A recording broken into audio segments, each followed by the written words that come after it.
နှစ်ဆက်တရနေ့အတွက်နောက်ဆုံးရစီရေးနဲ့ပြည်တွင်းသတင်းအချို့ကိုတင်ဆက်ပြီးတော့မှာဖြစ်ပါလေမန္တလေးတိုင်းညောင်ဦးမြို့နယ်မှာတော့ local PDF တစ်ဖွဲ့၄ဖွဲ့ပူးပေါင်းပြီးပကံညောင်ဦး local တပေါင်းစုအဖြစ်ဖွဲ့စည်းလိုက်ကြောင်းသိရပါတယ်ဒီပူးပေါင်းမှုကိုမလ20ရက်နေ့မှာပြုလုပ်ခဲ့တာဖြစ်ပြီးပါဝင်တဲ့အဖွဲ့တွေကတော့21ပကံ People Defense Force တောင်ရင်သွေးပျောက်ကြားတပ်ဖွဲ့ DYD ဂရူဒ Secret Force ပကံကလုံတပ် Tiger Warrior Force တို့ဖြစ်ပါတယ်တာဝန်ရှိသူတဦးအဆိုအားအခုလိုပူးပေါင်းခြင်းဟာစစ်အုပ်စုကိုပုံမထိရောက်စွာတန်ပြန်တိုက်ခိုက်နိုင်ဖို့ဖြစ်ပြီးအဓိကအားဖြင့်မကွေးတိုင်းနဲ့မန္တလေးတိုင်းအတွင်းစစ်ရေးလှုပ်ရှားမှုတွေဆက်လက်ဖော်ဆောင်သွားမယ်လို့ဆိုပါတယ်ထို့ပြင်လက်နက်ချအလင်းဝင်ဆိုတဲ့သတင်းတွေဟာဝါဒဖြန့်မှုသာဖြစ်တယ်လို့လည်းပြောဆိုထားပါတယ်စကိုင်းတိုင်းရင်းမပင်မြို့နယ်မှာတော့တလကြော်ကြာစစ်ကြောင်းထိုးနေတဲ့စစ်တပ်ကိုတော်လန်ရေးပူဖောင်းတပ်ဖွဲ့တွေကဂျားဖြတ်တိုက်ခိုက်ခဲ့ပါတယ်ဒီတိုက်ခိုက်မှုတွင်စစ်သား80ခန့်သေဆုံးအများအပြားဒဏ်ရာရလက်နက်ခဲယမ်းများသိမ်းဆည်းရမိခဲ့ကြောင်းသိရပါတယ်အဆိုပါတိုက်ပွဲမှာ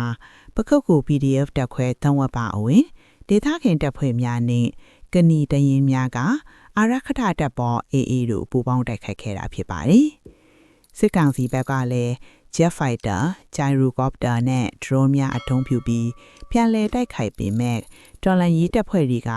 6နာရီနီးပါးခုခံတိုက်ခိုက်နိုင်ခဲ့ပါတယ်။သို့သောတိုက်ပွဲအတွင်းတော်လန်ရေးဘက်မှ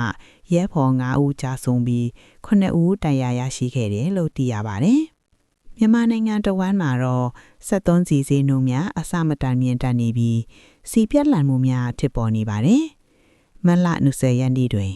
92 octane 3610ကျပ်95 octane 3850ကျပ်ဒီဇယ်4390ကျပ်ပရီမီယံဒီဇယ်4820ကျပ်အထိတရက်ထဲတွဲတက်လာခဲ့ပါတယ်လက်တွဲမှာတော့စီဆိုင်အများစုမှာစီမလုံလောက်တာကြောင့်ဖီဂျူရီဟာညအိတ်တန်းစီစောင့်ဆိုင်နေကြရပြီးမောင်ကူးဈေးကွက်မှာတော့1လီတာ9000ဝန်းကျင်အထိဈေးတက်နေတာဖြစ်ပါတယ်ရန်ကုန်မန္တလေးနဲ့နေပြည်တော်အပါအဝင်မြို့ကြီးများမှာကားများရာနှချီတန်းစီနေတဲ့အခြေအနေတွေဖြစ်ပေါ်နေပြီးပြည်သူများအထွတ်အခက်အခဲများပုံမကြီးမားလာနေပါတယ်။စကိုင်းတိုင်းကဏီမြို့နယ်စူလေကုန်းရွာရှိစာတင်ကျောင်းနဲ့ဖုန်ကြီးကျောင်းကိုစစ်တပ်ကလေရင်ဖြင့်ပုံကျဲတိုက်ခိုက်ခဲ့ပါတယ်။ဒီတိုက်ခိုက်မှုဟာမတ်လ20ရက်နေ့မိုးလယ်20နာရီခန့်တွင်ဖြစ်ပွားခဲ့တာဖြစ်ပြီးအဆောက်အဦများမီးလောင်ပြာကျသွားခဲ့ပါတယ်။စာတင်ကျောင်းမှာကျောင်းပိတ်ထားသောကြောင့်ကလေးများထိခိုက်မှုမရှိခဲ့ပေမဲ့ဖုန်ကြီးကျောင်းအတွင်းရှိတန်ဃာတော်များထိခိုက်ဒဏ်ရာရရှိခဲ့ကြောင်းဒေသခံများကပြောဆိုထားပါတယ်။ထို့အပြင်မတ်လ20ရက်နေ့တွင်ကတားမြို့ရှိဖုန်ကြီးကျောင်းတစ်ခုကိုလည်းလေရင်ဖြင့်ဘုံကျဲတိုက်ခိုက်ခဲ့ပြီးပြည်သူ90ကျော်သေဆုံးခဲ့ကြောင်းသိရပါတယ်။ဆက်လက်သည့်တနင်္သာရီတိုင်းမှာသတင်းကိုတင်ပြပါမယ်။ထဝေးမြို့နယ်ရာဖူးကျေးရွာကိုစစ်တပ်ကလက်နက်ကြီး10လုံးဖြင့်ပစ်ခတ်တိုက်ခိုက်ခဲ့တာပြည်သူ2ဦးသေဆုံးခဲ့ပြီးကလေးငယ်2ဦးလည်းထိခိုက်ဒဏ်ရာရရှိခဲ့ပါတယ်။ဒီတိုက်ခိုက်မှုဟာမတ်လ20ရက်နေ့မိုးနယ်ပိုင်းတွင်ဖြစ်ပွားခဲ့ပြီးတရင်များပူးပေါင်းက120မော်မီလက်နက်ကြီးများအသုံးပြုပစ်ခတ်ခဲ့တာဖြစ်ပါတယ်။တစ်ဖက်မှာလည်းမကွေးတိုင်းပေါင်မြို့နယ်အတွင်းရှိကျေးရွာတွေကိုတိုက်ပွဲမရှိဘဲလီရင်ဖြင့်လီးခေါင်ထိပုံကျဲတိုက်ခိုက်ခဲ့ကြောင်းမြေပြင်သတင်းအဖြစ်သိရပြီးထိခိုက်မှုအသိစိတ်ကိုတော့ဆက်လက်စုံစမ်းနေဆဲဖြစ်ပါတယ်။မြိတ်မြို့မှာတနင်္သာရီတိုင်းသို့တွာလာနေတဲ့စစ်ရင်တန်းကိုတော်လန်ရေးတပ်ဖွဲ့များကနှစ်ကြိမ်မိုင်းဆွဲပစ်ခတ်တိုက်ခိုက်ခဲ့တာစစ်သား30ခန့်သေဆုံးပြီးစစ်ကား2စီးပျက်စီးသွားခဲ့ကြောင်းသိရပါတယ်။ဒီတိုက်ခိုက်မှုဟာမတ်လ20ရက်နေ့တွင်ဖြစ်ပွားခဲ့တာဖြစ်ပြီးတိုက်ပွဲဟာမိနစ်30ခန့်ကြာမြင့်ခဲ့ပါတယ်။တော်လန်ရေးတပ်ခွရဲနေအနေနဲ့ထိခိုက်မှုမရှိပြန်လည်ဆုတ်ခွာနိုင်ခဲ့ကြောင်းလည်းသိရပါတယ်။ရန်ကုန်တိုင်းရန်ကင်းမြို့နယ်မှာစစ်မှုထမ်းလူရင်တဦးထက်သောကိုဝင်းနိုင်ဦးဟာရှေ့တန်းတိုက်ပွဲတွင်သေဆုံးပေမဲ့မိသားစုဘက်ကတလကျော်လိုက်လံစုံစမ်းပြီးမှသာစစ်တပ်ဘက်ကသေဆုံးကြောင်းအသိပေးခဲ့တာဖြစ်ပါတယ်။အသက်36နှစ်ရှိသောကိုဝင်းနိုင်ဦးကိုဖေဖော်ဝါရီလ4ရက်နေ့တွင်သေဆုံးကြောင်းဆိုပေမဲ့ မက်လာ17ရက်နေ့မှသာမိသားစုကိုအတည်ပြုခဲ့တာဖြစ်ပါတယ်။ထို့အပြင်ရုပ်တလောင်းကိုစစ်တပ်ဘက်ကတစ်ချိုပြီးဖြစ်တယ်လို့ပြောဆိုတော့လေ